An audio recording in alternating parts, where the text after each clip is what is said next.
Bruce back with us here on Tiki and Tierney. Bruce, how you been, buddy? What's happening?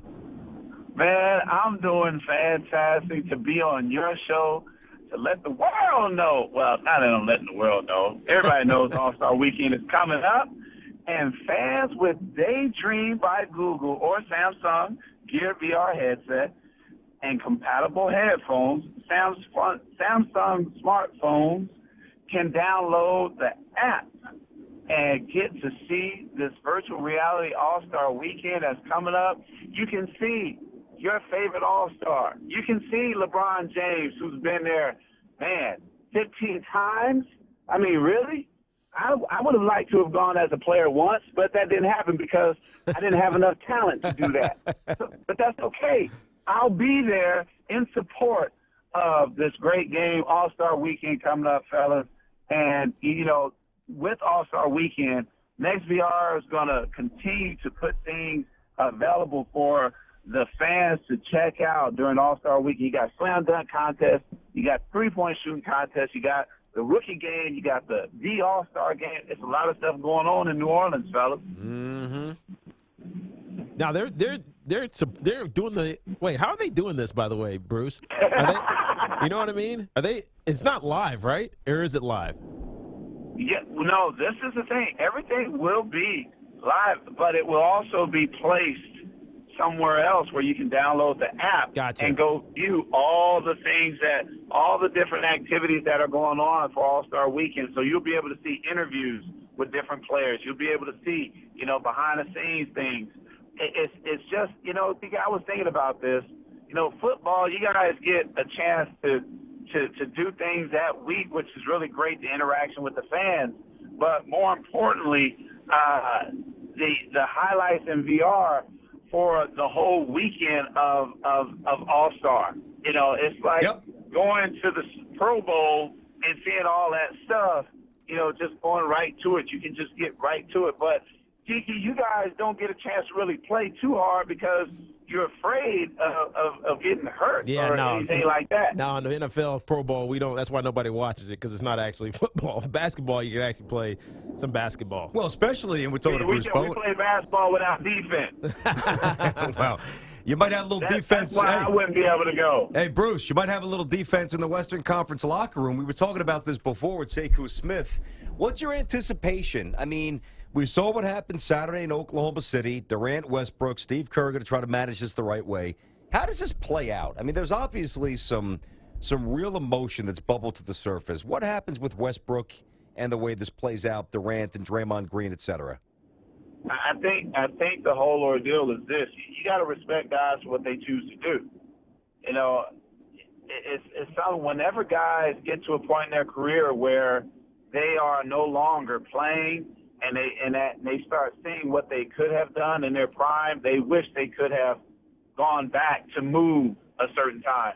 And you just have to respect what Kevin Durant did because it's his choice. It's his decision. You look at the OKC Thunder now, and this is what he was dealing with. It would have put so much pressure on him, and he didn't see the development of the team. Now, that's no disrespect to Russell Westbrook. That's no disrespect to the organization. It's a choice that Kevin Durant made. Now, I wish we could all get along like Rodney King said back in the day and just get over it.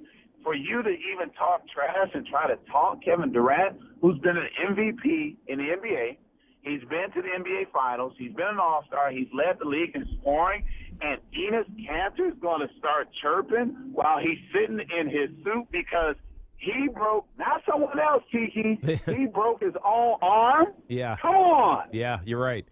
Yeah, no, the drama is, I think it's more of a story than it is actually interesting, if that makes any sense to what we're trying to say. Yeah, but hang on a sec. I got a problem with the way that's positioned there, Bruce. Here's one thing I would challenge you on.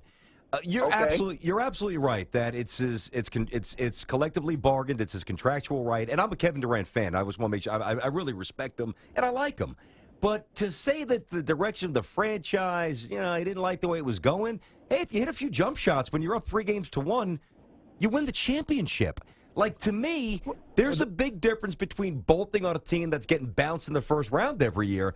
I mean, that I can understand. This team was 3 buckets away from winning the championship. The Western Conference. I mean, the Western, yeah. Yeah, and his thoughts are they were up 3-1 and they couldn't close. So he knew then he didn't have closers. Well, he didn't close. So, he didn't close. Well, okay. He didn't. Okay, so what do? You bring your talents, kind of like somebody that went to South Beach. All right, so you take the easy way out is what you're saying. Is it the easy way out? I'm not saying that. I'm saying That's what I saw. No, but it is. I mean, we could sit and talk about that all day because you're always going to have someone that says something different, say something in comparison to this guy and that guy. But ultimately, and this is where everybody had to come to the realization that they are just better than OKC. There is as much buildup as we tried to make it, we just couldn't do it because it is what it is. That team is very good. That team has a lot of weapons, a lot more weapons than what this other team had. And fellas, I got to say this, again, beginning February 23rd, fans can experience live NBA games virtual reality with a single game offering of $6.99. In order for you to do that through League Pass, all you have to do is go to nextvr.com/NBA for details. There you go. But, when you think about the things that are transpiring, I wouldn't have antagonized Kevin Durant when he was back in OKC as far as, like, the fans booing him. Really? You're going to boo him because he made that decision? Well, you're not going to cheer him, Bruce. You're not going to cheer him. But, golf clap him. Golf clap him. But my thing is this. You don't want a player like that to get focused. See, when players of that caliber, when they're focused, that's when they have those huge games, and we saw it. There is nothing that they could do with him. You put Roberson on him, he goes by Roberson. You put Russell on him, he shoots over over Westbrook. So it's one of those deals where he's so talented. Just try to get through that night, so to speak. Yeah, but Bruce, I don't know if you're applying. I don't think that he needed any extra incentive to be ready to play that night. I mean, the arena could have been empty. And Kevin Durant showing up to play against the Oklahoma City Thunder in Oklahoma City. But see, even though there were emotions there for him, if you don't boo him, maybe those emotions get the best of him, and he's not Kevin Durant like he was. But when you start booing him, now the emotions are gone. Yeah, I hear what you're now saying. I'm focused. Now you're mad. We're talking to Bruce Bowen with us here, of course, former Spurs guard, 3 championships, ESPN NBA analyst here on Tiki and Tierney. Hey, Bruce, we were just having a conversation about Kevin Love and the potential that he's going to be out for some time. It just came down that he is out for 6 weeks and will undergo a scope on his injured left knee. What do we think this means for the Cavs? Is there more urgency to bring in help, as LeBron so publicly stated a few weeks ago? Now the Carmelo thing looks good. Before I didn't think the Carmelo thing was a good mix because they're two different players, and could a player like Carmelo coexist with Kyrie Irving, J.R. Smith, and LeBron James? I just didn't see him being that same forceful scorer with those other guys who need the basketball as well. But now, the sense of urgency has gone up for this Cleveland ball club. One of the things that LeBron has had the fortunate opportunity of is going to the finals 7 years in a row, basically. And when you do that, yes, it took him a long time to get there. His first go-around when he first began with Cleveland, it took him some time. But I think those are the growing pains that happen, and you learn how to handle certain failures and certain setbacks. Now that he's been getting there by going out and getting this player, that player, this player, that player, where is the trial by fire for this group? Everything has been, we make a move, we get to the finals. We come back, we go to the finals. Now it's not that easy. They're going to really have to dig deep. And my only concern is that they haven't had anything quite like this transpire to the point where they continue to move forward. They could kind of look back when Kevin Love hurt his shoulder, but, they still got to the finals and lost in the finals. Now, it's a lot sooner, and I think there's a little complacency with that championship that Cleveland has had because they're not playing the type of basketball we saw them playing around this time of year last year. Yeah, Bruce, I look at the middle of the Eastern Conference standings here. Forget about the back end with the Pistons and the Bulls; they're just nowhere near good enough. I think the Raptors' window is shut. I don't think they're the same team they were a year ago myself, but I do think the Wizards and the Celtics certainly. If they're playing good ball and they're healthy, they could certainly push the Cavaliers. And I think that one of those two teams is a move away from maybe being able to beat the Cavaliers. And taking Carmelo out of the equation for a second, is there anything under the radar? We hear about Okafor getting dealt, but I'm not so sure that he would satisfy either one of the possibilities for the teams I mentioned. Is there a player to be acquired by either the Wizards or the Celtics that, in your eyes, would propel them maybe, if not past the Cavaliers, but at least on par, and you'd give them a 50-50 chance to beat them? I think the Boston Celtics right now, with the way Brad Stevens has that group playing, they're a team. I watched them. I called the game last weekend, and to watch the ball movement with that group, it reminded me of the Spurs as far as getting the ball from one side of the floor, body movement. And once you catch the ball, it's not, okay, let me dribble.